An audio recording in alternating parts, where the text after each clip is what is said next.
Praise the Lord. Hallelujah. Hallelujah. യേശുവേ നന്ദി. യേശുവേ നന്ദി. യേശുവേ നന്ദി. ഹല്ലേലൂയ. ഹല്ലേലൂയ. ഹല്ലേലൂയ. നിങ്ങൾക്ക് എല്ലാവർക്കും സുഖമാണ്, സന്തോഷമാണ്. സന്തോഷമാണ്, നല്ല സന്തോഷമാണ്. എന്തിലാണ് സന്തോഷിക്കുന്നത്? എന്തിലാണ് സന്തോഷിക്കുന്നത്? നമ്മുടെയൊക്കെ സന്തോഷം എന്തിലാണ് കൂടുതൽ? ദൈവം തന്ന കൃപകളെ ഓർത്ത് സന്തോഷിക്കുക. ഫിലിപ്പിയർ ലേഖനത്തിൽ പൗലോസ്ലീഹ പറയുന്നത്, കർത്താവിൽ സന്തോഷിപ്പിൻ, എപ്പോഴും സന്തോഷിപ്പിൻ, ഒന്നിനെക്കുറിച്ച് നിങ്ങൾ ആകുലപ്പെടരുത്. ഒന്നിനെക്കുറിച്ച് നിങ്ങൾ ആകുലപ്പെടരുത്. ഫിലിപ്പിയർ ലേഖനത്തിൽ പറയുന്നുണ്ട് 4-ാം അധ്യായത്തിൽ, കർത്താവിൽ സന്തോഷിപ്പിൻ, എപ്പോഴും സന്തോഷിക്കുവിൻ, ഒന്നിനെക്കുറിച്ചും നിങ്ങൾ ആകുലപ്പെടരുത്. ഈ ലേഖനം പൗലോസ്ലീഹ എഴുതുന്നത് കാരാഗ്രഹത്തിൽ കടന്നുകൊണ്ടാണ് എഴുതുന്നത് പറയുന്നത്, ചരിത്രം പറയുന്നത്. കാരാഗ്രഹത്തിൽ പൗലോസ്ലീഹ ചങ്ങലകളാൽ ബന്ധിക്കപ്പെട്ട് കാരാഗ്രഹത്തിൽ, ഞാൻ കണ്ട പൗലോസ്ലീഹയുടെ കാരാഗ്രഹം ഞാൻ ഫോട്ടോയിൽ കണ്ടു. ചെറിയ നൂന്ന് നീക്കാൻ കഴിയത്തില്ല, കയ്യിലും കാലിലും ഒക്കെ ചെങ്ങലയിട്ട് ഇങ്ങനെ ബന്ധിക്കപ്പെട്ട് കിടന്നപ്പോഴാണ് പൗലോസ്ലീഹ ഇത് ഫിലിപ്പിയർ അവിടുത്തെ യുവാക്കൾക്ക് എഴുതുകയാണ്, കർത്താവിൽ സന്തോഷിപ്പിൻ, എപ്പോഴും സന്തോഷിപ്പിൻ, ഒന്നിനെക്കുറിച്ച് നിങ്ങൾ ആകുലപ്പെടരുത്. നമുക്ക് ആകുലത മാത്രമേ ഉള്ളൂ, വേറെ ഒന്നിനെക്കുറിച്ചുമില്ല. അത് എഴുതി നോക്കി അത്രത്തോളം ക്രിസ്തു പൗലോസ്ലീഹയായി ജീവിച്ചിരുന്നുകൊണ്ടാണ്. ക്രിസ്തു പൗലോസ്ലീഹ അത്രത്തോളം ഉള്ളിൽ നിറഞ്ഞിരുന്നു.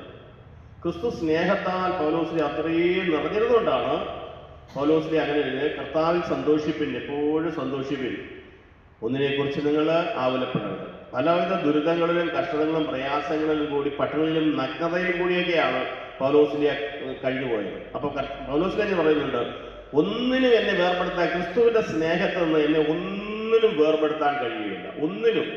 അങ്ങനെ ആയിരിക്കണം നമ്മൾ. പൗലോസ്ലീഹ മാത്രമല്ല, നമ്മളെല്ലാവരും അങ്ങനെ ആയിരിക്കണം. ഒന്നിന് ക്രിസ്തു സ്നേഹത്തിൽ നിന്ന് നമ്മളെ വേർപെടുത്താൻ പാടില്ല. അത് ഞാൻ കഴിഞ്ഞ ആഴ്ച, നിങ്ങൾ 3 പേരും ഉണ്ടായിരുന്നോ? ഇല്ലായിരുന്നോ? ഉണ്ടായിരുന്നോ? അമ്മച്ചിയുണ്ടോ? ഉണ്ടായിരുന്നോ? ചേച്ചി മാത്രം ഉണ്ടായിരുന്നു. അതുകൊണ്ട് കഴിഞ്ഞ ആഴ്ച ഈ പരിശുദ്ധാത്മാവിനെ കുറിച്ചാണ് നമ്മൾ പറഞ്ഞത്. ഈ പരിശുദ്ധാത്മാവ് നമ്മളിലുണ്ടെങ്കിൽ നമുക്ക് സന്തോഷമുണ്ടാകും, വലിയ സന്തോഷം ഉണ്ടാകത്തില്ല. പരിശുദ്ധാത്മാവിൻ്റെ വലിയ കൃപയിൽ ജീവിക്കുന്നവർക്ക് മാത്രമേ സന്തോഷമുണ്ടാവൂ. അല്ലെങ്കിൽ നമുക്കൊരു സന്തോഷം ഉണ്ടാകത്തില്ല. ഒരു ജീവനില്ലാത്ത അവസ്ഥ, ജീവനില്ലാത്ത അവസ്ഥ. യോഹന്നാന്റെ സുവിശേഷം 10-ാം അധ്യായം 10-ാം വാക്യം എടുക്കുക. യോഹന്നാന്റെ സുവിശേഷം 10-ാം അധ്യായം 10-ാം വാക്യമാണ് തോന്നുന്നു.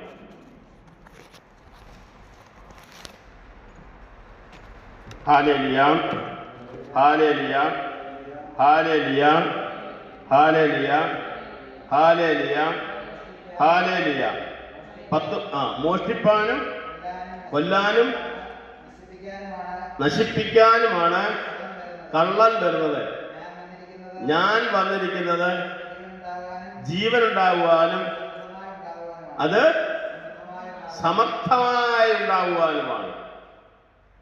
കള്ളൻ വരുന്നത് കൊല്ലുവാനും മോഷ്ടിപ്പാനും നശിപ്പിക്കുവാനുമാണ്. ഞാൻ വന്നിരിക്കുന്നത് നിങ്ങൾക്ക് ജീവൻ നൽകുവാനും അത് സമർത്ഥമായി നൽകുവാനുമാണ്. യേശു പറഞ്ഞു, എന്റെ ശരീരം ഭക്ഷിക്കുന്നവൻ നിത്യം ജീവിക്കും, അവൻ ഒരു നാളും മരിക്കുകയില്ല. ഞാനാണ് പുനരുത്ഥാനവും ജീവനും.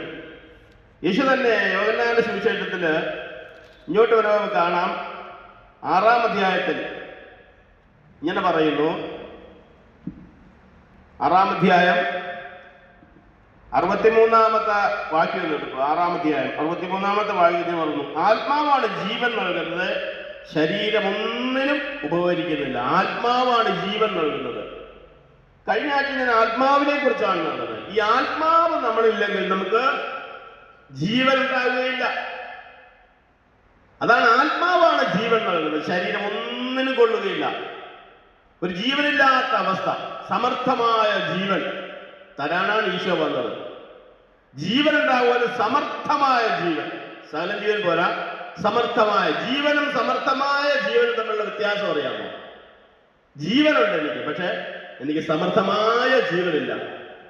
വെളിപാടിന്റെ അധ്യായത്തിൽ 3-ാം അധ്യായത്തിൽ ഇങ്ങനെ പറയുന്നു, ജീവിച്ചിരിക്കുന്നവനാണ് നിന്നെക്കുറിച്ച് പറയുന്നെങ്കിലും നീ മൃതനാണ്, മരിച്ചവനാണ്. വെളിപാട് 3 എടുക്കാം. 3-ാം അധ്യായത്തിൽ 1-ാമത്തെ 2-ാമത്തെ 3-ാമത്തെ വാക്യമാണ്.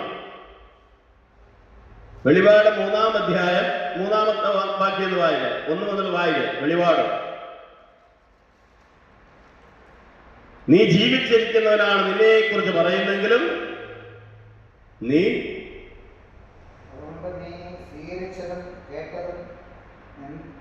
അതുകൊണ്ട് നീ സ്വീകരിച്ചതും കേട്ടതും. അതിന് തൊട്ടുമുള്ള വചനം വായില്,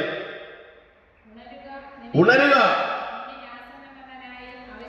നിന്നിൽ ആസന്ന മരണായിരിക്കുന്നതിനെ ഉത്തേജിപ്പിക്കുക. എന്തെന്നാൽ എന്റെ ദൈവത്തിന്റെ മുമ്പിൽ നിന്റെ പ്രവർത്തികൾ. അതിനുമ്പോഴൊരു വചനമുണ്ട്, നീ ജീവിച്ചിരിക്കുന്നവനാണ് നിന്നെക്കുറിച്ച് പറയുന്നെങ്കിലും ഉണ്ടോ. 1 മുതൽ വാക്യം എഴുതുക. സപ്താത്മാക്കളും സപ്തതാരങ്ങളുള്ളവൻ പറയുന്നു, നിന്റെ ചെയ്തികൾ ഞാൻ അറിയുന്നു. ജീവിച്ചിരിക്കുന്നവൻ എന്നാണ് നിന്നെക്കുറിച്ച് പറയുന്നത്, എങ്കിലും നീ. ക്രിസ്ത്യാനി എന്ന് പറഞ്ഞാൽ അർത്ഥം അറിയാവോ? എന്തോ ക്രിസ്ത്യാനി? ക്രിസ്ത്യാനി ജീവനുള്ള ദൈവത്തിന്റെ മക്കൾ. ഒരു നിർവചനം പറയുക. ക്രിസ്ത്യാനി എന്ന് പറയാൻ ക്രിസ്തുവിനെ പിരിച്ചു പറ്റുന്നവരെന്നാണ്. അവൻ ജീവനുള്ള ദൈവത്തിന്റെ മക്കളാണ്. അവങ്കിലേക്ക് നോക്കുക, പ്രകാശിതരായി അവരുടെ മുഖം സൂര്യനെ പോകണം. മോശ സീനാമലയിൽ നിറയും മോശയുടെ മുഖത്തേക്ക് ഭയങ്കര പ്രകാശമാണ്.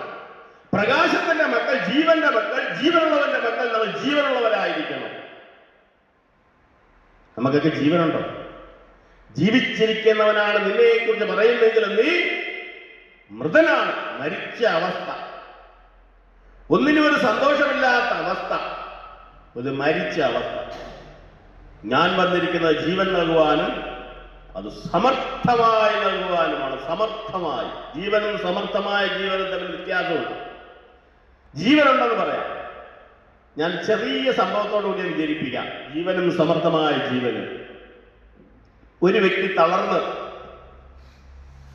ഒരു തറയിൽ നിലത്ത് കിടക്കുക, തളർന്ന് കിടക്കുക, എണ്ണിക്കാനൊന്നും വയ്യ.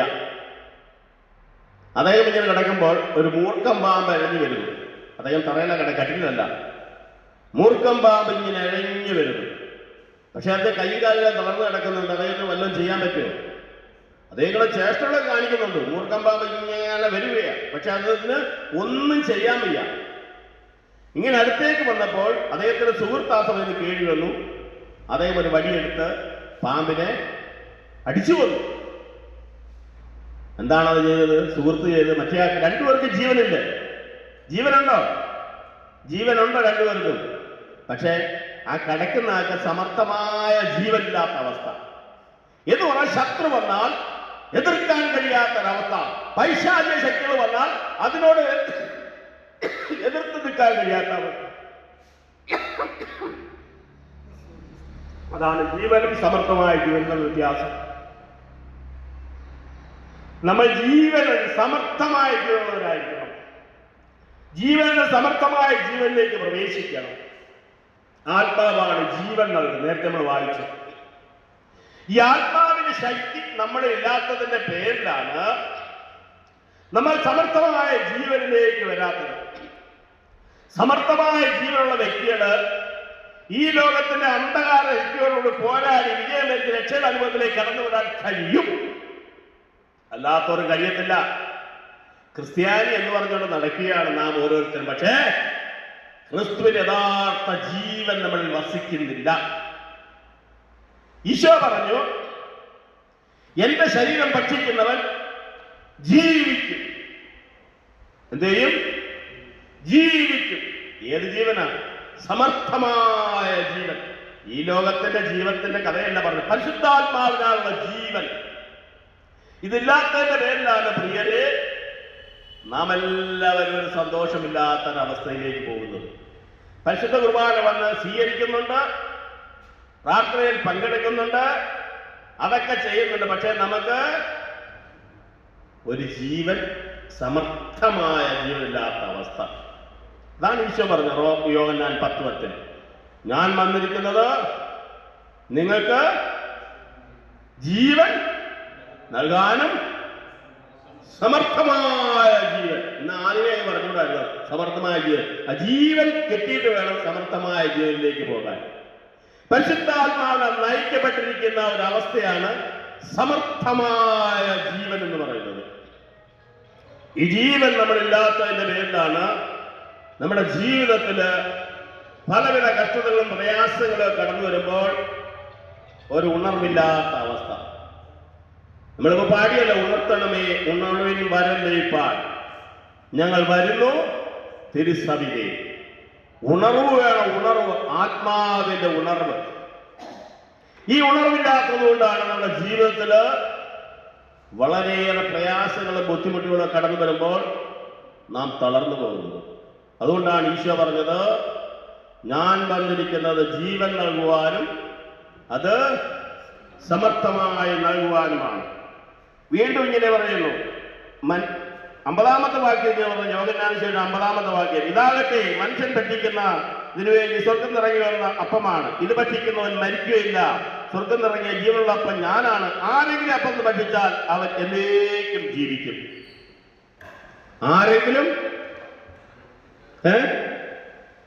ആരെങ്കിലും ഈ അപ്പത്തിന് ഭക്ഷിച്ചാൽ അവൻ എന്നേക്കും ജീവിക്കും. ലോകത്തിന്റെ ജീവന് വേണ്ടി ഞാൻ നൽകുന്ന അപ്പമാണ്. അപ്പം എന്റെ ശരീരമാണ്. ഞാൻ നൽകുന്ന അപ്പം എന്റെ ശരീരമാണ്. ഈ അപ്പം ഭക്ഷിക്കുന്നവൻ ജീവിക്കും. എന്നാൽ ഈ അപ്പം ഒരുത്തൻ ഭക്ഷിച്ചു, യേശുവിന്റെ കൂട്ടിരുന്ന്, ഇല്ലേ? 12 പേരിൽ ഒരുത്തൻ അപ്പം ഭക്ഷിച്ചു, 11 പേരും ഭക്ഷിച്ചു. 12-ാമത്തെ ഒരുത്തൻ ഭക്ഷിച്ചു. അവനപ്പം എന്താ കയറിയത്? അതെന്താ? ഒരേ പാത്രത്തിൽ കുടിച്ച് ഒരേ അപ്പമാണ് ഭക്ഷിച്ചത്. അതുകൊണ്ട് സൂക്ഷിക്കണം. പൗലോസ്ലീഹ പറയുന്നു, ഞാൻ കഴിഞ്ഞ ആഴ്ച ഒന്ന് ഓർമ്മിപ്പിച്ചായിരുന്നു, ഈ അപ്പം ഭക്ഷിക്കുമ്പോൾ സൂക്ഷിച്ച് ഭക്ഷിക്കണം. വളരെ സൂക്ഷിച്ച് ആത്മാവിനാൽ നിറഞ്ഞു ഭക്ഷിക്കണം. അല്ലാതെ ഈ അപ്പം ഭക്ഷിച്ചാൽ ഈശോ പറഞ്ഞ ഈ വചനം നമ്മളിൽ അനർത്ഥമാകത്തില്ല, ജീവൻ ഉണ്ടാവത്തില്ല. ജീവന് പകരം നമുക്ക് എന്തുണ്ടാകും? ഒരു സമാധാനമില്ലാത്ത അവസ്ഥയാവും. അതുകൊണ്ടാണ് വെളിപാടിൽ പറയുന്നത്, ജീവിച്ചിരിക്കുന്നതിനാൾ നിന്നെക്കുറിച്ച് പറയുന്നെങ്കിലും നീ മരിച്ചവനാണ്. മരിച്ച അവസ്ഥ. അത് യഥാർത്ഥത്തിൽ പറയുകയാണെങ്കിൽ കഴിഞ്ഞ ആഴ്ച പറഞ്ഞത് അതേ കാര്യം തന്നെ വീണ്ടും ഒന്ന് ഓർമ്മിപ്പിക്കുകയാണ്. പരിശുദ്ധാത്മാവിന്റെ നിറവിന്റെ കുറവാണ്. ആ നിറവുള്ളവർക്ക് ഏത് പ്രതിസന്ധി വന്നാലും ഏത് സാഹചര്യത്തിലായാലും അവർക്ക് നല്ല ഉണർവായിരിക്കും. അവരെപ്പോഴും നല്ല ഉണർവിലായിരിക്കും, ആത്മാവിൽ നിറഞ്ഞുള്ള ജീവിതമായിരിക്കും. അതുകൊണ്ടാണ് പ്രിയപ്പെട്ടവരെ, യോഹന്നാൻ വീണ്ടും പറയുന്നു, ഞാൻ പിതാവ്, ഈശോ ഇങ്ങനെ പറയുന്നു, എന്റെ ശരീരം ഭക്ഷിക്കുകയും എന്റെ രക്തം പാലുകയും ചെയ്യുന്നവൻ നിത്യജീവനുണ്ട്. അവസാന ദിവസം ഞാൻ അവനെ ഉയർപ്പിക്കും. നിത്യജീവൻ. അത് യോഹന്നാൻ 6-ാമത്തെ അധ്യായത്തിൽ 56-ാം ഭാഗത്തിൽ പറയുന്നു, എന്റെ ശരീരം ഭക്ഷിക്കുകയും എന്റെ രക്തം പാനം ചെയ്യുകയും ചെയ്യുന്നവന് ജീവനുണ്ട്, നിത്യജീവനുണ്ട്. അവസാന ദിവസം ഞാൻ അവനെ ഉയർപ്പിക്കും. എന്തെന്നാൽ എന്റെ ശരീരം യഥാർത്ഥ ഭക്ഷണമാണ്, എന്റെ രക്തം യഥാർത്ഥ പാനീയമാണ്. എന്റെ ശരീരം ഭക്ഷിക്കുകയും എന്റെ രക്തം പാനം ചെയ്യുന്നവൻ എന്നിലും ഞാൻ അവനിലും വസിക്കുന്നു. ജീവിക്കുന്നവനായ പിതാവ് എന്നെ അയച്ചു. എന്റെ പിതാവ് മൂലം ഞാൻ ജീവിക്കുന്നു. അതേപോലെ എന്നെ ഭക്ഷിക്കുന്നവൻ ഞാൻ മൂലം ജീവിക്കും. ഇത് സ്വർഗം നിറങ്ങി വന്ന അപ്പമാണ്. പിതാക്കന്മാർ മന്ന ഭക്ഷിച്ചു, എങ്കിലും മരിച്ചു. അതുപോലെയല്ല ഈ അപ്പം. ഇത് ഭക്ഷിക്കുന്നവൻ എന്നേക്കും ജീവിക്കും. കണ്ടോ, എന്തോ ഒരു സത്യമാണ്. പിതാക്കന്മാർ മന്ന ഭക്ഷിച്ചു മരിച്ചു. എന്നാൽ യേശുവിന്റെ ശരീരം ഭക്ഷിക്കുന്നവൻ ഒരിക്കലും മരിക്കില്ല. അവന് നിത്യജീവിതമുണ്ട്. അതെല്ലാം ഈ ലോകത്തിന്റെ സംഭവങ്ങൾ കൂടി കർത്താവ് നിത്യജീവനിലേക്കുള്ള വഴിയാണ് ചൂണ്ടിക്കാണിക്കുന്നത്. പക്ഷെ ഈ ശരീരം ഭക്ഷിക്കുമ്പോൾ, ഈ രക്തം നമ്മൾ പാനം ചെയ്യുമ്പോൾ, നമ്മൾ ഓരോരുത്തരും വളരെ ആത്മശോധന ചെയ്തതിന് ശേഷമേ ഇത് ഭക്ഷിക്കാം. ഗൗരവമേറിയ കാര്യമാണ് പറയുന്നത് കേട്ടോ. ഇതെല്ലാം കർത്താവിന്റെ കണക്ക് പുസ്തകത്തിൽ എഴുതുന്നുണ്ട്. വളരെ ശ്രദ്ധയോടെ കേൾക്കണം. നമ്മളെല്ലാം ഇവിടെ വന്നിരിക്കുന്നത് നമുക്ക് വേറെ ഒന്നും പള്ളിയിലൊന്നും നമുക്കൊന്നും കിട്ടാനല്ല, ഇല്ലേ? ഇവിടുന്ന് കിട്ടാനല്ല, ഇല്ലേ? ഇവിടെ എന്തെങ്കിലും കിട്ടണമെന്ന് പറഞ്ഞിട്ടൊന്നുമല്ല നമ്മൾ വരുന്നത്. നമുക്ക് എന്ത് കിട്ടണം? യേശുള്ള ജീവൻ കിട്ടണം, സമാധാനം കിട്ടണം, സന്തോഷം കിട്ടണം. അതിന് ഒരുക്കം വേണം. അതിന് പരിശുദ്ധാത്മാവിന് വേണ്ടി ഒരുങ്ങി പ്രാർത്ഥിക്കണം. ഇത് ചുമ്മാ നമ്മൾ ഉദ്ദേശിക്കുന്നത് ഇത് സമയം കൊല്ലാനോ സമയം കളയാനോ അല്ല. നിങ്ങളെ കർത്താവാണ് ഇവിടെ കൂട്ടിക്കൊണ്ട് വന്നിരിക്കുന്നത് പ്രിയരെ. അതിനാൽ നമ്മളിവിടെ പോകുമ്പോൾ നമുക്ക് എന്തെങ്കിലും ഒന്നും കിട്ടണം, ഇല്ലേ? എന്തെങ്കിലും കിട്ടണ്ടായോ? നല്ല സമാധാനം കിട്ടണം, സന്തോഷം കിട്ടണം. നമ്മൾ ഭവനത്തിലേക്ക് ചെല്ലുമ്പോൾ നമുക്ക് നല്ല ഹാപ്പി ആവണം. പരിശുദ്ധാത്മാവിന്റെ സന്തോഷം. ഈ ലോകം തരുന്നത് പോലെയല്ല ദൈവം തരുന്നത്. ഈശോ പറഞ്ഞു, ഈ ലോകം തരുന്നത് പോലെയല്ല ഞാൻ തരുന്നത്. ഞാൻ നിത്യമായ സമാധാനം, നിങ്ങൾക്ക് എന്റെ സമാധാനം.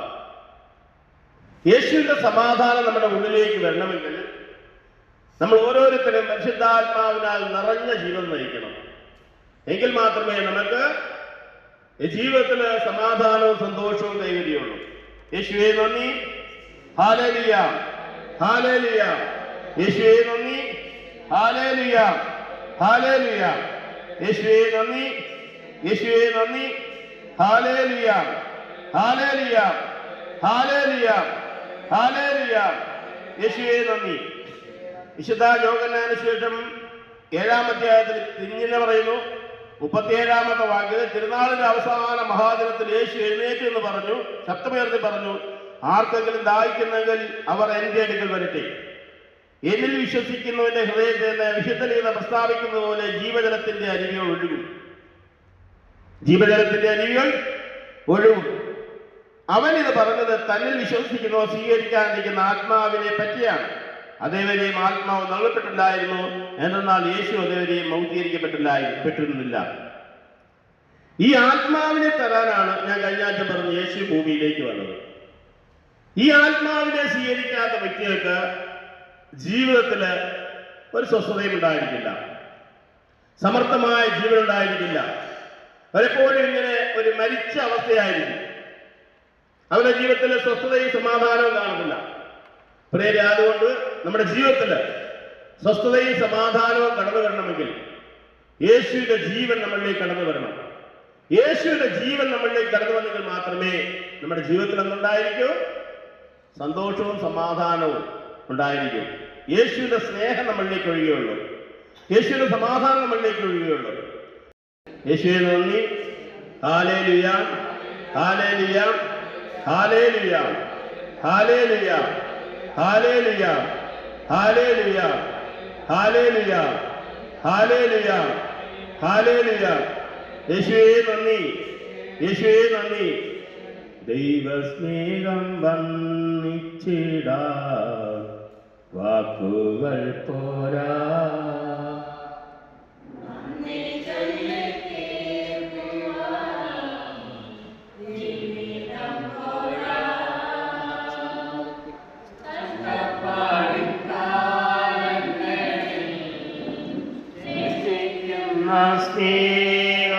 സ്നേഹമോർത്താൽ എത്ര സ്തുതിച്ചാലും ദൈവസ്നേഹം വർണ്ണിച്ചിടാൻ വാക്കുകൾ പോരാ. നന്ദി ചൊല്ലിത്തീർക്കുവാനീ ജീവിതം പോരാ. 1 യോഹന്നാന്റെ സുവിശേഷം 4-ാം അധ്യായം 7-8 ബാക്കി വിടുക. 1 യോഹന്നാന്റെ ലേഖനം 1 യോഹന്നാൻ 4-ാം അധ്യായം 7-8 ബാക്കി വിടുക. ഒന്നെടുത്ത് വായിക്കുക. പ്രിയപ്പെട്ടവരെ, നമുക്ക് പരസ്പരം സ്നേഹിക്കാം. എന്തെന്നാൽ സ്നേഹം ദൈവത്തിൽ നിന്നുള്ളതാണ്. സ്നേഹിക്കുന്ന ഏവൻ ദൈവത്തിൽ നിന്ന് ജനിച്ചവനാണ്. അവൻ ദൈവത്തെ അറിയുകയും ചെയ്യുന്നു. സ്നേഹിക്കാത്തവൻ ദൈവത്തെ അറിഞ്ഞിട്ടില്ല, കാരണം ദൈവം സ്നേഹമാണ്.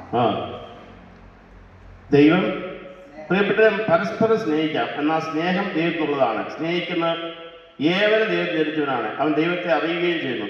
സ്നേഹിക്കാത്തവൻ ദൈവത്തെ അറിഞ്ഞില്ല, കാരണം ദൈവസ്നേഹമാണ്. കാരണം ദൈവസ്നേഹമാണ്. അപ്പം നമ്മൾ പരസ്പരം സ്നേഹിക്കുന്നില്ല എങ്കിൽ നമ്മൾ എന്തില്ല നമ്മുടെ ഉള്ളില് ദൈവം വസിക്കുന്നില്ല. ഈ കുർബാനയൊക്കെ നമ്മൾ സ്വീകരിക്കുകയും നമ്മൾ അനുദിനം ബലിക്കൊക്കെ പങ്കെടുക്കുകയും ചെയ്തിട്ട് നമ്മുടെ ഉള്ളില് വെറുപ്പ്, വിദ്വേഷം, വൈരാഗ്യം മുതലായ അസ്വസ്ഥതകൾ നിറഞ്ഞിരിക്കുകയാണെങ്കിൽ സത്യത്തിൽ നാം ദൈവത്തിൻ്റെ മക്കളല്ല. ദൈവാത്മാവിനാൽ നയിക്കപ്പെടുന്ന എല്ലാവരുമാണ് ദൈവത്തിൻ്റെ മക്കൾ. അതുകൊണ്ട് ദൈവസ്നേഹത്താൽ നിറയാത്ത ഒരു വ്യക്തിക്കും എന്തുണ്ടായിരിക്കില്ല? ദൈവസ്നേഹം ഉണ്ടായിരിക്കില്ല. അതുകൊണ്ട് ദൈവസ്നേഹമാണ്, യഥാർത്ഥ സ്നേഹമാണ് ക്രിസ്തു. ക്രിസ്തു വഴിയുള്ള സ്നേഹം നമ്മുടെ ജീവിതത്തിൽ ഒത്തിരിയേറെ സമാധാനം തരും. നമ്മുടെ ജീവിതത്തിൽ ഇല്ലാത്ത ഒരു കാര്യമാണ് എന്തില്ല? നമുക്ക് പരസ്പരം അങ്ങോട്ടും ഇങ്ങോട്ടും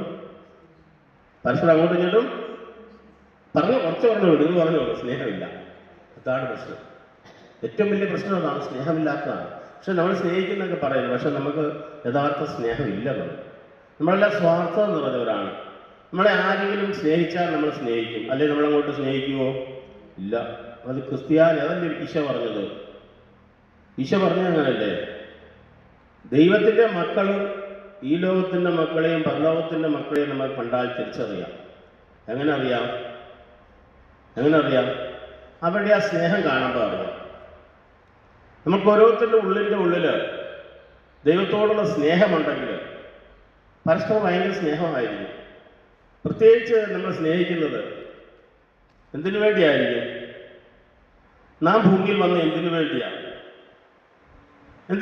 വന്നത്?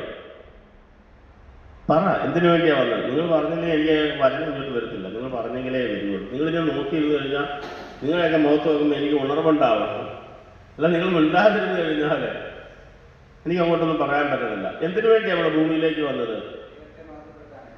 നമ്മൾ ഭൂമിയിൽ വന്നത്, ദൈവം നമ്മളെ ഇവിടെ സൃഷ്ടിച്ചിരിക്കുന്നത്, നമ്മൾ ഓരോരുത്തരും ദൈവത്തെ മഹത്വപ്പെടുത്തി അനേക വ്യക്തികളെ യേശുവിലേക്ക് അടുപ്പിച്ചിട്ട് സ്വർഗത്തിൽ ചെല്ലുവാനാണ്.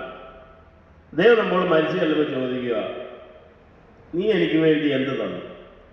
നമ്മൾ എന്ത് പറയും? നീ എനിക്ക് വേണ്ടി എന്ത് തന്നു? എന്താ പറയും? ഞാൻ സത്യത്തിൽ ചോദിക്കുക, ഇപ്പോൾ ഇവിടെ ഇരിക്കുന്ന നമ്മൾ മരിച്ചു പോവുക, ഇതെല്ലാം കൂടെ വീഴും. മരിച്ചു പോവുകയാണെങ്കിൽ ഞാൻ സ്വർഗത്തിൽ പോകും എന്ന് ആത്മാർത്ഥമായി പറയാൻ പറ്റുമോ?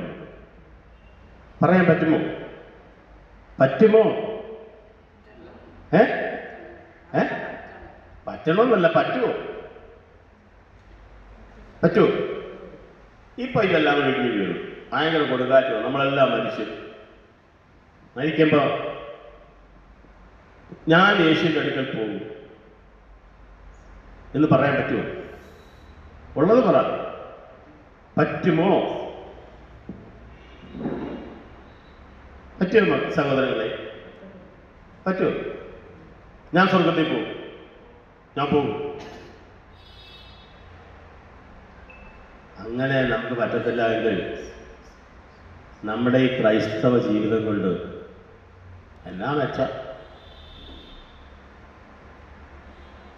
വിജാതിനും നമ്മളിന്ന് വലിയ വ്യത്യാസമൊന്നുമില്ല.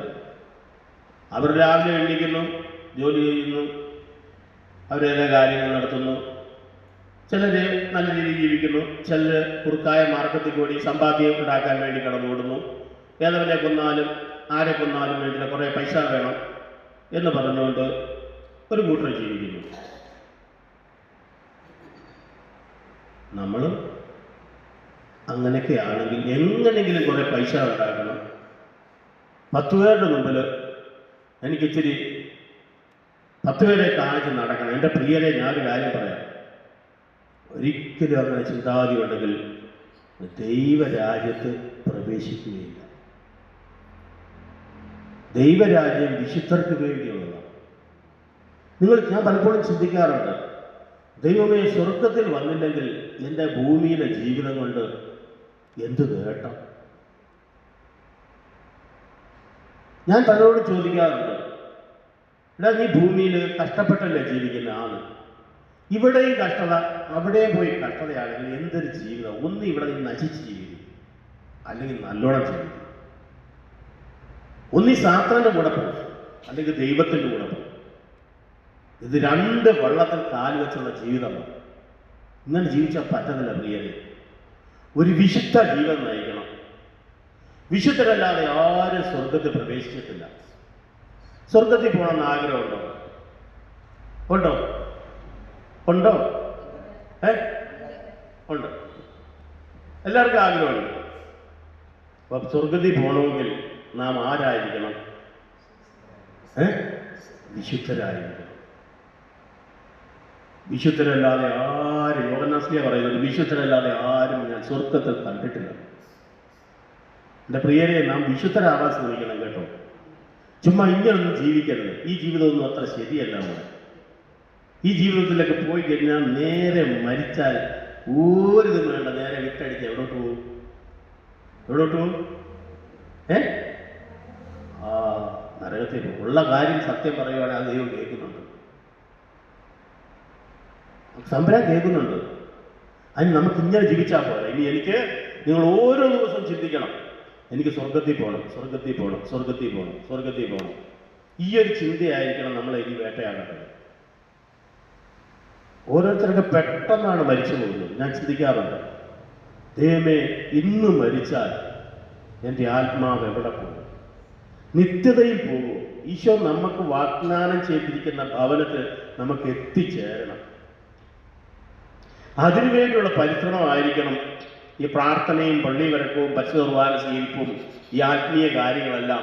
നിങ്ങളുടെ ലക്ഷ്യം സ്വർഗമായിരിക്കണം. സത്യം ഞാൻ ചോദിച്ചാൽ, നിങ്ങൾ ആത്മാർത്ഥമായി പറയുകയാണെങ്കിൽ, ആരെങ്കിലും എനിക്ക് സ്വർഗത്തിൽ പോകണം എന്ന വലിയ ആഗ്രഹത്തോടും ലക്ഷ്യത്തോടും കൂടി പള്ളി വരാറുണ്ടോ? ഉണ്ടോ? എനിക്ക് സ്വർഗത്തിൽ പോകണം, എനിക്ക് സ്വർഗത്തിൽ പോകണം, അതിനാണ് ഞാൻ പള്ളിയിൽ പോകുന്നത്. അങ്ങനെ ആത്മാർത്ഥങ്ങളെ ദാഹിച്ച് പള്ളി വരാറുണ്ടോ?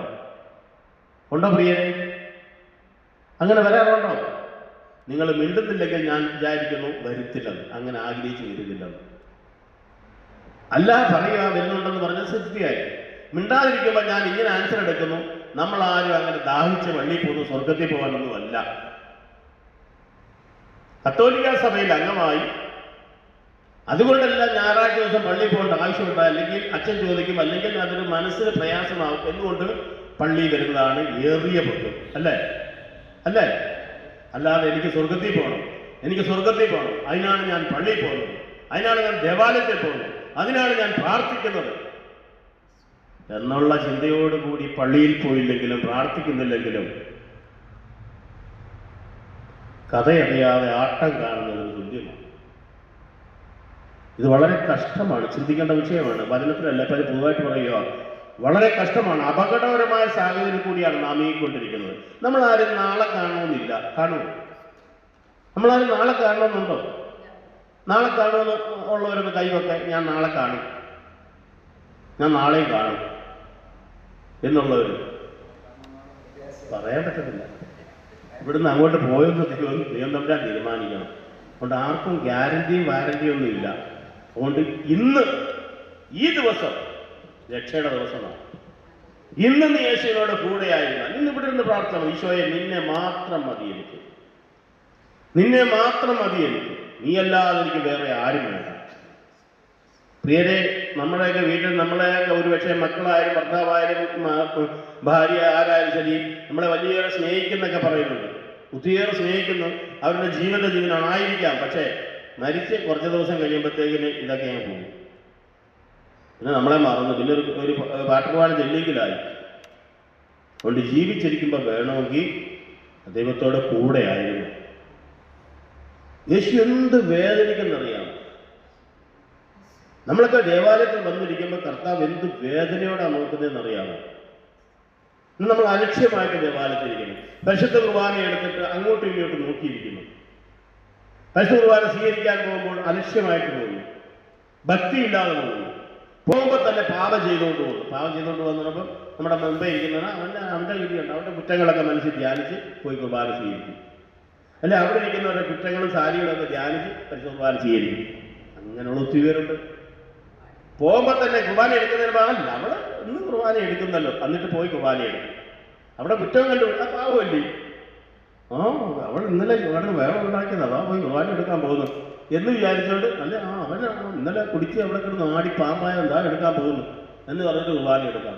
സത്യത്തിൽ കുർബാന എടുക്കാൻ പോകുമ്പോൾ അങ്ങോട്ടും ഇങ്ങോട്ടും നോക്കരുത്. കുർബാന എടുത്തോണ്ട് നേരെ മുട്ടുകുത്തുക, അവിടെ കുനിഞ്ഞിരിക്കുക. പരിശുദ്ധ കുർബാനയെ ഈശോയാണ് എഴുന്നള്ളിയിരിക്കുന്നത്, ഈശോയാണ് അതിനകത്ത്, ഈശോയാണ് ജീവിക്കുന്നത്, ഈശോയാണ് അതിനകത്ത് വസിക്കുന്നത്. ഈ ഒരു ബോധ്യത്തോടു കൂടിയാണ് പരിശുദ്ധ കുർബാന എടുക്കുന്നത്. ഞാൻ ഇത്രയും പറയാൻ കാരണം ഇനിയിപ്പോ പരിശുദ്ധ കുർബാന ഉടനെ ഉണ്ട്. ആ വലിയ സത്യമാണത്. സത്യമായ ഈശോ ഉണ്ട്. പല അത്ഭുതങ്ങളും അടയാളങ്ങളും ലോകത്ത് സംഭവിച്ചുകൊണ്ടിരിക്കുക. നമുക്കറിയാം, ഇപ്പോഴാണ് കേരളത്തിൽ തന്നെ കണ്ണൂര് പരിശുദ്ധ കുർബാനയിൽ ഈശോ പ്രത്യക്ഷപ്പെട്ട് ഈശോയുടെ തിരുമുഖം പതിഞ്ഞ്. അതെന്ത് തന്നെ ആയിക്കോട്ടെ, പരിശുദ്ധ കുർബാന സത്യമായ ഈശോ ഉണ്ട്. വിശ്വസിച്ച് അത് സ്വീകരിക്കുന്നവർ കുർബാന എടുത്തു കഴിഞ്ഞ് നിങ്ങൾക്കൊക്കെ എന്തെങ്കിലും അനുഭവം ഉണ്ടായിട്ടുണ്ടോ? കുർബാന എടുത്തു കഴിഞ്ഞ് നാവിൽ എന്തെങ്കിലും അനുഭവം ഉണ്ടായിട്ടുണ്ടോ? ഉണ്ടെങ്കിൽ കുർബാനയിൽ കള്ളം പറയരുത്, സത്യം പറയണം. നാവിൽ എന്തെങ്കിലും അനുഭവം ഉണ്ടായിട്ടുണ്ടോ? കുർബാന എടുത്തു കഴിയുമ്പോൾ ഉണ്ടോ? ഇല്ലായിരിക്കാം. പക്ഷേ കുർബാന എടുത്തു കഴിഞ്ഞ അനുഭവം ഉണ്ട്. അനുദിന ബലിയിൽ പങ്കെടുക്കുമ്പോൾ മനസ്സിലായിക്കോ, കുർബാന സത്യമായ ഈശോ ഉണ്ട്. അത് ഈശോ അടയാള സഹിതം വെളിപ്പെടുത്തരുത് വിശ്വസിക്കുന്നവർക്ക്. വിശ്വസിക്കാത്തവർക്ക് ഒരിക്കലും ഇത് ഒന്നുമായി അനുഭവം ഉണ്ടാവത്തില്ല. പിന്നെ യൂദാസിൽ പോണക്ക് നേരിട്ട് അങ്ങ് ശാശി കയറി ഈശോയെ എത്തിക്കൊടുക്കുന്ന അവസ്ഥയിലേക്കൊന്നും പോകുന്നില്ല. കാരണം കുംഭസാരം എന്ന കുദാശയിൽ കൂടി പാപമോചനം കിട്ടുന്നതിന്റെ പേരിൽ, മാരകഭാവമൊന്നും ചെയ്യാത്തതിന്റെ പേരിൽ ഒരുപക്ഷെ ഈശോ പലപ്പോഴും നമ്മുടെ തെറ്റുകളും കുറ്റങ്ങളും ഒക്കെ ആണെങ്കിലും ചെറിയ കുറ്റങ്ങളും കർത്താവ് ക്ഷമിക്കുന്നതും. ചിലർക്ക് നശിച്ചു പോകാൻ കാരണം തന്നെ പരിശുദ്ധ കുർബാന കൊടുക്കേണ്ടതായ ബഹുമാനവും ഭക്തിയും കൊടുക്കാതെ അത് സ്വീകരിക്കുന്നതാണ്. കുർബാന എടുത്തു വന്നു കഴിഞ്ഞാൽ നമ്മൾ അങ്ങോട്ടും ഇങ്ങോട്ടും നോക്കുകയേ ചെയ്യരുത്. വെറുതെ എന്ന് പറയില്ല, അതിനകത്ത് ഈശോയാണെന്ന് കേട്ടോ. അപ്പത്തിന്റെ രൂപത്തിൽ ഈശോ മറന്നിരിക്കുക. ലോകാന്ത്യം വരെ ഞാൻ ഞങ്ങളോട് ഉണ്ടായിരിക്കും. എന്തോ ഒരു സ്നേഹമാണെന്നറിയാം. കണ്ടാലും ഈശോയുടെ സ്നേഹം. ഈശോയ്ക്ക് നമ്മളെ വിട്ട് പോകാൻ ഇഷ്ടമല്ല. അതുകൊണ്ടാണ് ഈശോ പരിശുദ്ധ കുർബാനയിലേക്ക് ഒതുങ്ങിയത്. ആ ഈശോയുടെ കൂടെ ആയിരിക്കുമ്പോൾ എന്തോ ഒരു സന്തോഷമാണ്. ദേവാലയത്തിലേക്ക് വരുമ്പോൾ എന്തോ ഒരു സന്തോഷമായിരിക്കണം. നമ്മളാരും സമയമില്ലാതെ നമ്മൾ ഓടി വരുമ്പോൾ ആ ഈശോ അനുഭവം നമ്മുടെ ഹൃദയത്തിൽ ഉണ്ടാവണം. അതുകൊണ്ടാണ് ഈശോ പറഞ്ഞത്, ഈ അപ്പം ഭക്ഷിക്കുന്നവൻ ജീവൻ ഉണ്ടായിരിക്കും. യോഹന്നാന്റെ സുവിശേഷത്തിൽ നമ്മളിപ്പോൾ വായിച്ചില്ലേ? എന്നാ വായിച്ചത്? യോഹന്നാന്റെ സുവിശേഷത്തില് ഇത് ഭക്ഷിക്കുന്നവൻ എന്നേക്കും ജീവിക്കും, അവൻ ജീവൻ ഉണ്ടായിരിക്കും. ഇതാകട്ടെ മനുഷ്യൻ സ്വർഗം നിറങ്ങുന്ന ജീവന്റെ അപ്പം, അത് ഭക്ഷിക്കുന്നവൻ മരിക്കുകയില്ല. സ്വർഗം നിറങ്ങിയ ജീവന്റെ അപ്പം ഞാനാണ്. ആരെങ്കിലും അവിടുന്ന് ഭക്ഷിച്ചാൽ അവൻ എന്നേക്കും ജീവിക്കും. യോഹന്നാന്റെ സുവിശേഷം 6-ാം അധ്യായത്തില് 51-ാമത് പറയുകയാണ്, സ്വർഗം നിറങ്ങിയ ജീവനുള്ള അപ്പം ഞാനാണ്. ആരെങ്കിലും അപ്പം ഭക്ഷിച്ചാൽ അവൻ എന്നേക്കും ജീവിക്കും. ലോകത്തിന്റെ ജീവന് വേണ്ടി ഞാൻ നൽകുന്ന അപ്പം എൻ്റെ ശരീരമാണ്. ലോകത്തിന്റെ ജീവന് വേണ്ടി ഞാൻ നൽകുന്ന അപ്പം എൻ്റെ ശരീരമാണ്. ഇത് പറയുമ്പോൾ യഹൂദരുടെ ഇടയിൽ ഭയങ്കര പ്രശ്നമുണ്ടായി. ഞാൻ കഴിഞ്ഞ ആഴ്ച സൂചിപ്പിച്ചു ഇല്ലേ? അവരെ പിറുപിറുക്കാൻ തുടങ്ങി. അവർ പറഞ്ഞു, എന്താണ് ഇവന്റെ ശരീരം ഒക്കെ നമ്മൾ ഭക്ഷിക്കണം, തിന്നണം, കുടിക്കണം എന്നൊക്കെ പറഞ്ഞു അല്ലേ? അവരുടെ വലിയ ഭിന്നിപ്പുണ്ടായി, ഭയങ്കര പ്രശ്നമുണ്ടായി. കൂട്ടത്തിൽ യേശുവിൻ്റെ കൂടെ 72 പേരുണ്ടായിരുന്നു. 60 പേർക്ക് ഇടർച്ച ഉണ്ടായി ഇല്ലേ? 60 പേരെന്ത് പറഞ്ഞു? ഇതൊന്നും നമുക്ക് ഉൾക്കൊള്ളാൻ കഴിയുന്നില്ല. 60 പേരും വിട്ടുപോയി. സംഭവം കേട്ടിട്ടുണ്ടോ? 60 പേര് ഈശോയെ വിട്ടുപോയില്ലേ? ഈ 72 പേര് പോയിട്ട് വന്നിട്ട് പറഞ്ഞു, നിന്റെ നാമം ഞങ്ങൾ ഭൂതങ്ങളെ പുറത്താക്കി, രോഗികളെ സൗഖ്യപ്പെടുത്തി. യേശുവിന് മുമ്പ് ഈ 2 പേരെ അയച്ചു കൂട്ടത് ഈ 72 പേരെ വിട്ടു. അപ്പൊ അവർ പോയിട്ട് പറഞ്ഞു, നിന്റെ നാമം ഞങ്ങൾ ഭൂതങ്ങളെ പുറത്താക്കി, രോഗികളെ സൗഖ്യപ്പെടുത്തി. അപ്പൊ ഈശോ പറഞ്ഞു, അതൊക്കെ ശരിയാണ്. സാത്താൻ സ്വർഗത്തിൽ ഇടിമിന്നൽ പോലെ ഭൂമിയിലേക്ക് വധിക്കുന്നത് കണ്ടു. അതൊക്കെ ശരിയാണ്. അതുകൊണ്ടൊന്നും ആയില്ല. നിങ്ങളുടെ പേര് സ്വർഗത്തിൽ എഴുതിയിട്ടുണ്ടോ എന്ന് നോക്കുക. യേശുവിന്റെ നാമത്തിൽ വചനം പറഞ്ഞുകൊണ്ട് ഭൂതങ്ങളെ പുറത്താക്കി രോഗികളെ സൗഖ്യപ്പെടുത്തിക്കൊണ്ടൊന്നും രക്ഷയില്ല. പക്ഷെ സ്വർഗത്തിൽ നമ്മുടെ പേരുണ്ടോന്ന് അറിയണം. സത്യം ഞാൻ തുറന്നു പറയാേ, സ്വർഗത്തിന് വേണ്ടി ആത്മാർത്ഥമായി ദാഹിച്ച് ജീവിക്കുന്ന മക്കളുടെ ജീവിതത്തിൽ പ്രസിദ്ധി ഉണ്ടാകും കേട്ടോ. കൊടുങ്കാറ്റും തിരമാലയും ആഞ്ഞടിക്കും, പക്ഷെ അവരുടെ ഉള്ളിൻ്റെ ഉള്ളിൽ ഒരു സമാധാനമുണ്ടായിരിക്കും. ഒരു സമാധാനം. അതിനൊരു കഥ ഞാൻ പറയാം. ഒരിക്കൽ ഒരു കടലിൻ്റെ നടുക്കൊരു പാറയുണ്ട്. ആ പാറയ്ക്കകത്തൊരു വിള്ളലുണ്ട്. ആ വിള്ളലിൻ്റെ അകത്ത് ചെറിയൊരു കുരുവി കൂടുകെട്ടിയിരിക്കുക. അപ്പൊ ഈ പാറപ്പുറത്തൂടെ തിരമാലകൾ ആഞ്ഞടിച്ച്, കൊടുങ്കാറ്റും തിരമാലയും ആഞ്ഞടിച്ചിട്ടും ഈ കുരുവി സ്വസ്ഥമായിട്ട് അവിടെ നിന്ന് പാടുകയാണ്. എന്താ അതിന്റെ കാരണം?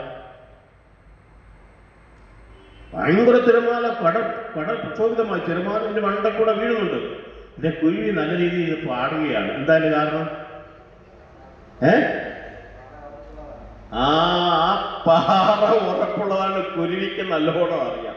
അതെ, ക്രിസ്തുവാകുന്ന പാറമേലിരിക്കുന്നവന് കൊടുങ്കാറ്റും തിരമാലയും പടവിൽ വന്നാഞ്ഞടിക്കും, നേരവന്റെ ചാരയുണ്ട്.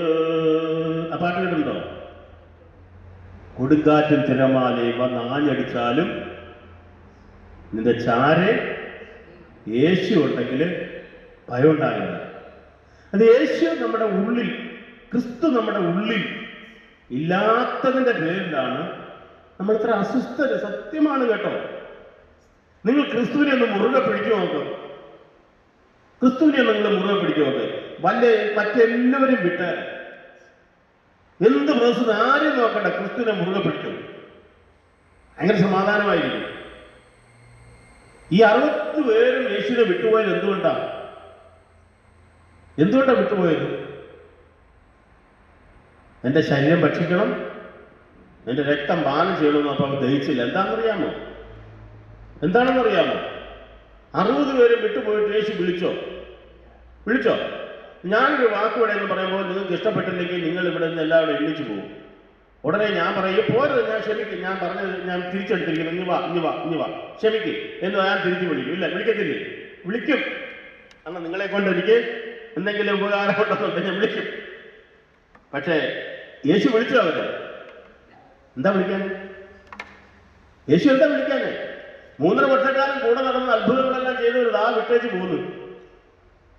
യേശു എന്താ വിളിക്കാന്?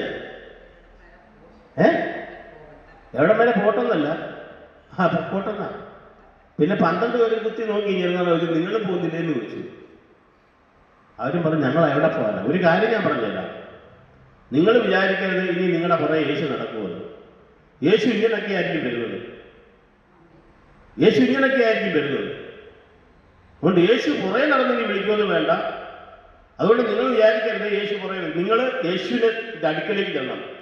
യേശുവിന്റെ അടുക്കൽ നിങ്ങൾ ആത്മാർത്ഥമായി ഹൃദയം മുറുകി ചെല്ലണം.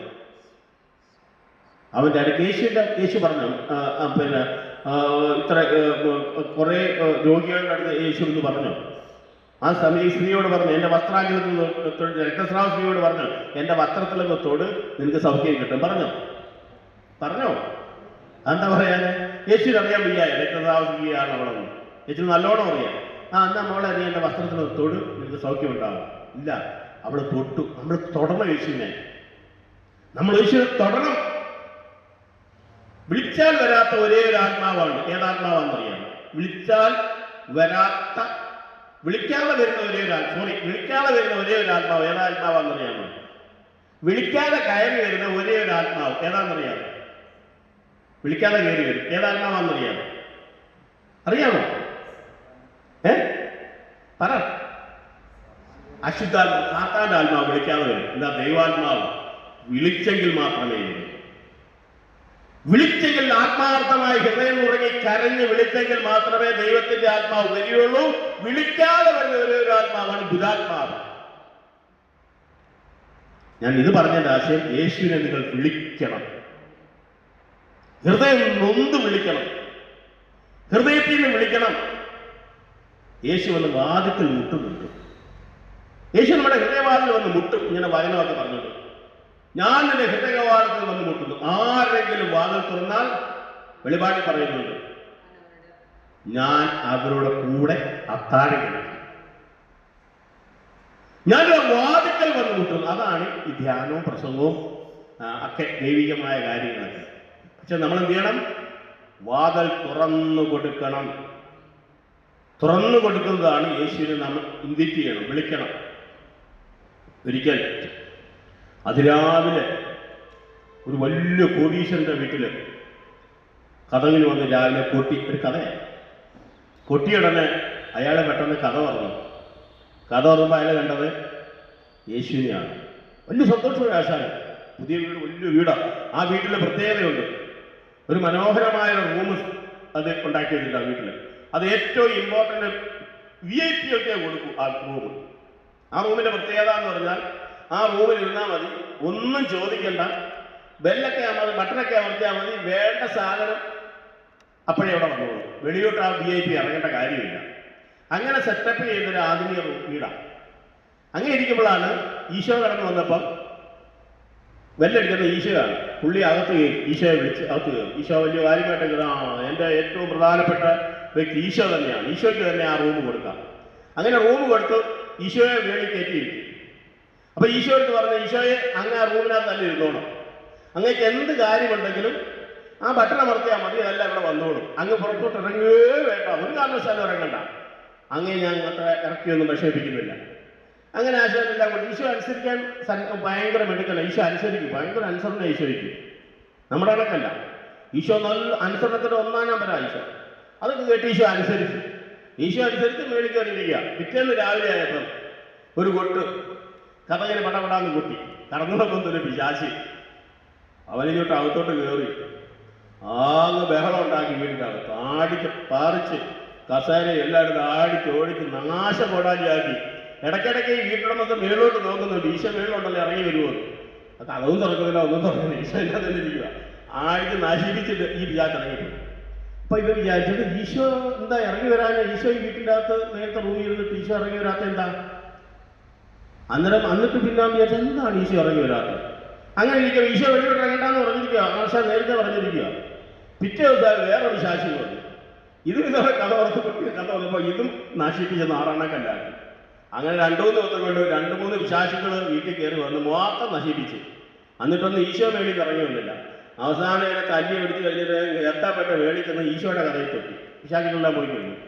അവൻ ഈശോയുടെ കഥ ഈശോ പറഞ്ഞു, എന്താ പറ്റി മോനെ? അയ്യോ, അങ്ങ് ഇവിടെ ഉണ്ടായിട്ട് 2-3 വിശാസികൾ ഇവിടെ വന്ന് എന്നെ കിളച്ച് മറിച്ചിട്ട് അങ്ങെന്താ ഇറങ്ങി വരാന്? ഈശോ പറഞ്ഞു, നീ എൻ്റെ അടുത്ത് പറഞ്ഞില്ലേ അവിടെ ഇരുന്നോണ്ടാ മതി, വെളിയിൽ ഇറങ്ങണ്ടാന്ന്. നമ്മൾ തിരുഹൃദയത്തൊക്കെ വീട്ടിൽ വെച്ചിട്ട് നമ്മളിങ്ങനെ ഈശോ അവിടെ തന്നെ ബൈബിളൊക്കെ വെച്ചിട്ട് ആദ്യം പോലെ എപ്പോഴും എന്നേക്കും ആമേന്ന് പറഞ്ഞ് അവിടെ തന്നെ ബൈബിൾ വയ്ക്കുന്ന ഒരു അവസ്ഥയായി. അതിനകത്ത് അങ്ങനെ ഒരു അവസ്ഥ വരും. നീ പറഞ്ഞില്ലേ, അതുകൊണ്ടാണ് ഞാൻ താഴോട്ട് ഇറങ്ങാൻ ഞാൻ. അയ്യോ ഈശോയെ, അങ്ങനല്ല, ഞാൻ അങ്ങനല്ല, നീ എൻ്റെ അടുത്ത് പറഞ്ഞിറങ്ങാം, ഞാൻ അനുസരിക്കാൻ ഒന്നാമനാന്ന് പറഞ്ഞു. അപ്പോൾ അങ്ങനല്ല, ഈശോ ഇറങ്ങി വരണം. ആ ശരി, ഞാൻ ഇറങ്ങി വരാം. അങ്ങനെ ഈശോ ഇറങ്ങി വന്ന്, നീ ഒരു കാര്യം ചെയ്യണം, ഈ വീടിൻ്റെ അധികാരം മൊത്തം എനിക്ക് തരണം. എങ്കിൽ മാത്രമേ സാത്താൻ വന്നാൽ എനിക്ക് എന്തെങ്കിലും പ്രവർത്തിക്കാൻ പറ്റുകയുള്ളൂ. നീ ഈ വീടിൻ്റെ അധികാരം മൊത്തം എനിക്ക് തരണമെന്ന് പറഞ്ഞു. അപ്പോൾ തരാൻ അധികാരം തരും, ഇന്ന് മുതൽ ഞാൻ തരും മൊത്തം അധികാരം. നിന്റെ താക്കോലെല്ലാം എടുത്തോണ്ട് വരാൻ പറഞ്ഞു വീട്ടിൻ്റെ. അപ്പോൾ എന്ത് ചെയ്യുന്നത്? അവൻ ഗുരുവിൽ താക്കോല് കൊണ്ടുവന്നു. സന്യാസ സഭയിലേയും കാണിച്ച മാതിരി ഒരു താക്കോല് ഒളിച്ചു വെച്ചു. അപ്പോൾ ഈശോ പറഞ്ഞു, ഒരു താക്കോല് കാണാനുണ്ടല്ലോ, അത് ഈശോയെ എൻ്റെ പണപ്പെട്ടിയുടെ താക്കോല. നിനക്ക് ഈശോ പറഞ്ഞു, ഈ ഒരു കാര്യത്തിൽ അതുകൂടെ കൊണ്ടുപോകാം, എങ്കിൽ മാത്രമേ ഈ വീടിൻ്റെ പൂർണ്ണ അധികാരം എനിക്കാവും. അങ്ങനെ അവൻ പണപ്പെട്ടിയുടെയും താക്കോൽ ഈശോയുടെയും കൊണ്ട് കൊടുത്തു. അങ്ങനെ ഇരിക്കുകയാണ് 4-ാമത് ഈശോ പിശാചി കയറി എഴുതിച്ചത്. അപ്പോഴാ വീട്ടിൻ്റെ പരിപാടിക്കൽ ഈശോ നിൽക്കുന്നു. ഈ സാത്താൻ പമ്പ കടന്നു. ഈ വീട്ടിൻ്റെ പൂർണ്ണ അധികാരം ഈശോയ്ക്ക് കിട്ടിയ ഉടനെ പിന്നെ സാത്താൻ അവിടെ കയറാൻ പറ്റില്ല എന്നത് പറഞ്ഞതുപോലെ നിങ്ങളുടെ പൂർണ്ണമായ നിങ്ങളുടെ മേൽ അധികാരം ഈശോയ്ക്ക് കൊടുക്കാത്തിടത്തോളം കാലം ഈശോയ്ക്ക് നിങ്ങളുടെ മേൽ ഒന്നും ചെയ്യാൻ കഴിയുകയില്ല. അങ്ങനെ നിങ്ങളുടെ ജീവിതത്തിൽ ഈശോയ്ക്ക് 1-ാം സ്ഥാനം കൊടുക്കുകയാണെങ്കിൽ കണിശമായിട്ടും നിങ്ങളുടെ മേൽ ഈശോയ്ക്കായിരിക്കും അധികാരം. സാത്താൻ നിങ്ങളുടെ മേൽ ഒത്ത അധികാരം ഉണ്ടായിരിക്കില്ല. അതുകൊണ്ടാണ് നമ്മൾ ഈശോയ്ക്ക് 1-ാം സ്ഥാനം നമ്മുടെ ജീവിതത്തിൽ കൊടുക്കാത്തതുകൊണ്ടാണ് പലപ്പോഴും പൈശാചിക ശക്തികൾ നമ്മളെയും നമ്മുടെ കുടുംബങ്ങളെ ആക്രമിച്ചു കൊല്ലുന്നത്. ജീവനില്ലാത്ത അവസ്ഥ അതുകൊണ്ടാണ് നമുക്കാവുന്നത്. നമ്മൾ ഈശോയ്ക്ക് ഒന്നാം സ്ഥാനം കൊടുക്കാത്തതുകൊണ്ടാണ് നമ്മുടെ ജീവിതത്തിൽ ജീവനില്ലാത്ത അവസ്ഥ. ഞാൻ വന്നിരിക്കുന്ന ജീവൻ നൽകുവാനും അത് സമർത്ഥമായി നൽകുവാനുമാണ്. ഈ സമർത്ഥമായ ജീവൻ നമ്മുടെ ജീവിതത്തിലേക്ക് കടന്നു വരണമെങ്കിൽ ഈശോയെ നമ്മുടെ ഹൃദയത്തിലും നമ്മുടെ ഭവനത്തിലും നമ്മുടെ രക്ഷകനും നാഥനുമായി സ്വീകരിച്ചെങ്കിൽ മാത്രമേ ജീവനും സമർത്ഥമായ ജീവൻ ഉണ്ടാകുകയുള്ളൂ. അല്ലെങ്കിൽ നമ്മൾ ജീവിച്ചിരിക്കുന്നതിനാണ് നിന്നെക്കുറിച്ച് പറയുന്നെങ്കിലും, വെളിപാട് 3 പറയുന്ന മാതിരി ജീവിച്ചിരിക്കുന്നതിനാണ് നിന്നെക്കുറിച്ച് പറയുന്നെങ്കിലും നീ മൃതനാണ്. ഈശോ പറഞ്ഞു, ഞാൻ ജീവൻ നൽകുവാനും സമർത്ഥമായ ജീവൻ നൽകുവാനുമാണെന്ന് യോഹന്നാന്റെ സുവിശേഷം 7-ാം അധ്യായത്തിൽ ഈശോ നമ്മളോട് പറയുന്നുണ്ടെങ്കിലും, വെളിപാടിൽ പറയുന്നു നീ ജീവിച്ചിരിക്കുന്നതിനാണ് നിന്നെക്കുറിച്ച് പറയുന്നെങ്കിലും നീ മൃതനാണ്, മരിച്ചവനാണ്. മരിച്ച ക്രിസ്ത്യാനികൾ, ഒന്നിനും ഒരു സന്തോഷമില്ലാത്ത അവസ്ഥ, ഒരു ജീവനില്ലാത്ത അവസ്ഥ. നമ്മളൊക്കെ മറ്റുള്ളവരെ ജീവനിലേക്ക് പിടിച്ചുകൊണ്ടുവരേണ്ടവരാണ്. അതിന്റെ ഈശോ പറഞ്ഞത് യെരൂശലേം ദേവാലയത്തിന്റെ ആ തിരുനാളിന്റെ അവസാന ദിവസം യേശു ഉച്ചത്തിൽ വിളിച്ചു പറഞ്ഞു, ആർക്കെങ്കിലും ദാഹിക്കുന്നെങ്കിൽ അവർ എന്റെ അടുക്കൽ വരട്ടെ, എന്നിൽ വിശ്വസിക്കുന്നവന്റെ ഹൃദയത്തെ ജീവജലത്തിന്റെ അരികൾ ഒഴുകും. ഒഴുക്കുണ്ടാവണം. ഒരു ക്രിസ്ത്യാനി എപ്പോഴും ഒഴുകിക്കൊണ്ടേയിരിക്കണം. അവന്റെ ഹൃദയത്തിൽ ഒഴുക്കുണ്ടാവണം. ജീവജലത്തിന്റെ അരുവി ഒന്ന് ഒഴുക്കണം, മറ്റുള്ളവരിലേക്ക് അരുവി ഒഴുക്കണം. നമ്മുടെ ജീവിതത്തിൽ ഒരു ഒഴുക്കുമില്ലെങ്കിൽ നമുക്കെങ്ങനെ മറ്റുള്ളവർക്ക് പോലും സമാധാനം കൊടുക്കാൻ കഴിയാത്തവർക്ക് നമുക്ക് സമാധാനം ഉണ്ടാവും. ഈശോ പറഞ്ഞു, നിങ്ങൾക്ക് എന്റെ സമാധാനം, നിങ്ങൾ എന്നെ സ്നേഹിക്കുന്നെങ്കിൽ നിങ്ങൾ എന്റെ കൽപ്പന പാലിക്കും, നിങ്ങൾക്ക് നിങ്ങൾക്കാണ് സമാധാനം. അല്ലാതെ എല്ലാവർക്കും ഒന്നും സമാധാനം കിട്ടുമെന്ന് വേണ്ട, വിശ്വസിക്കേണ്ട.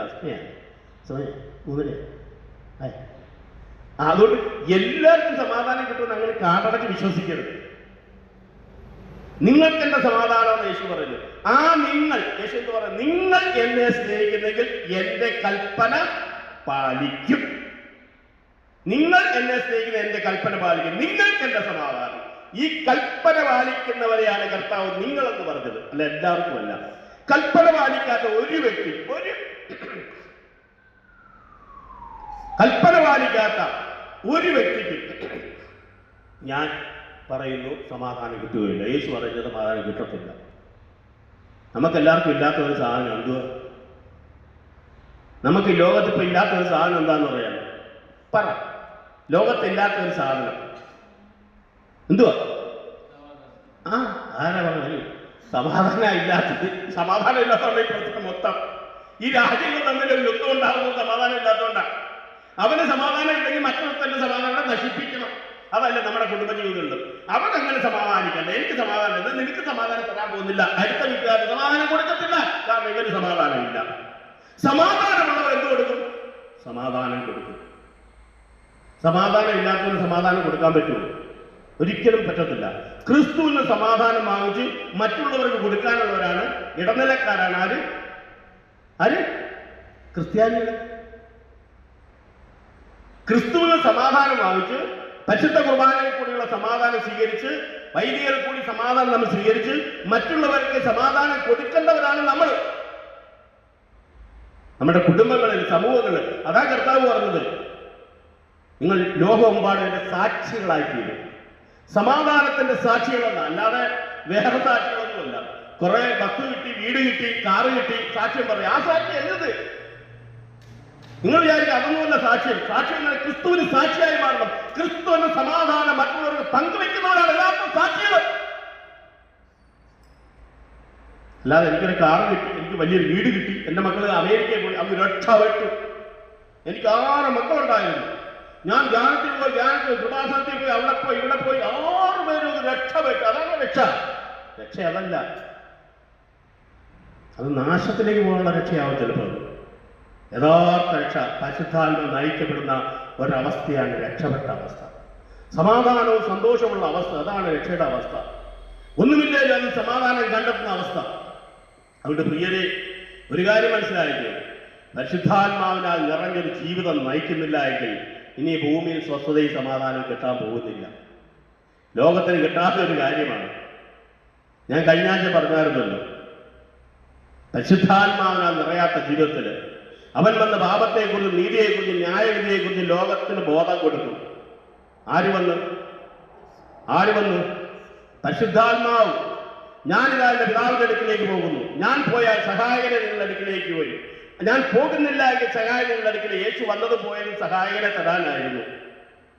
ഈ സഹായകരെ കിട്ടുമ്പോൾ നാം ലോകത്തിൽ സാക്ഷ്യമായി തീരും. അവൻ വന്ന് പാപത്തെക്കുറിച്ച്, നീതിയെക്കുറിച്ച്, ന്യായവിധിയെക്കുറിച്ച് ലോകത്തിന് ബോധം കൊടുക്കും. ലോകത്തിന് ബോധമില്ലാത്തൊരവസ്ഥയാണ്. ഞാൻ കഴിഞ്ഞ ആഴ്ച വീണ്ടും ഈ പറഞ്ഞ അതേ കാര്യം തന്നെയിലേക്ക് ഞാൻ വീണ്ടും വരുവാണ്. എനിക്കെന്ത് പരിശുദ്ധാത്മ സംസാരിക്കുക. കാരണം കഴിഞ്ഞ ആഴ്ച വന്ന ഒരാൾ മാത്രമേ ഉള്ളൂ, ബാക്കി 4-5 പേര് കഴിഞ്ഞ ആഴ്ച ഒരാളാണ്. അതുകൊണ്ടായിരിക്കാം പാപത്തെക്കുറിച്ച്, നീതിയെക്കുറിച്ച്, ന്യായവിധിയെക്കുറിച്ച് ലോകത്തിന് ബോധം കൊടുക്കും. ലോകത്തിന് ബോധമില്ലാത്ത അവസ്ഥയായിരിക്കും. പാപബോധമില്ല, നീതിബോധമില്ല, ന്യായവിധിയെക്കുറിച്ച് ലവലേശം ബോധമില്ലാത്ത അവസ്ഥ. അതുകൊണ്ട് ഈശോ വന്നത് നമുക്ക് പരിശുദ്ധാത്മാവിനെ തരുവാനാണ്.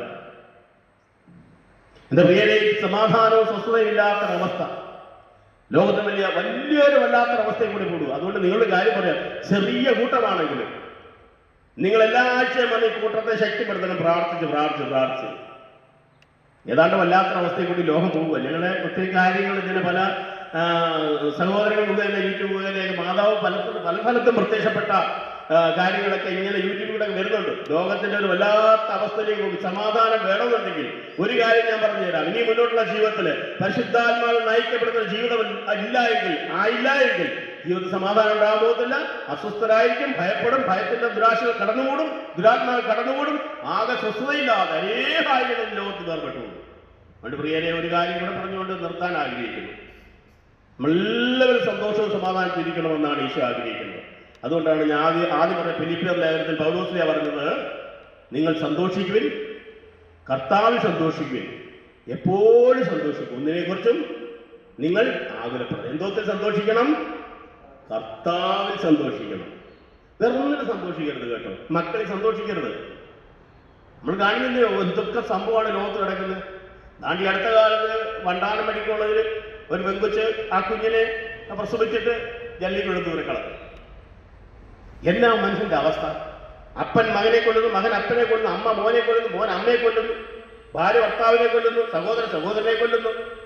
കർത്താവ് അവസാന കാലത്ത് താൻ തോന്നികളും തന്നിഷ്ടക്കാരും ഗർഭിഷ്ഠരും മാതാപിതാക്കളെ അനുസരിക്കാത്ത സന്താനങ്ങൾ ലോകത്ത് ഉദയം ചെയ്യുന്നു.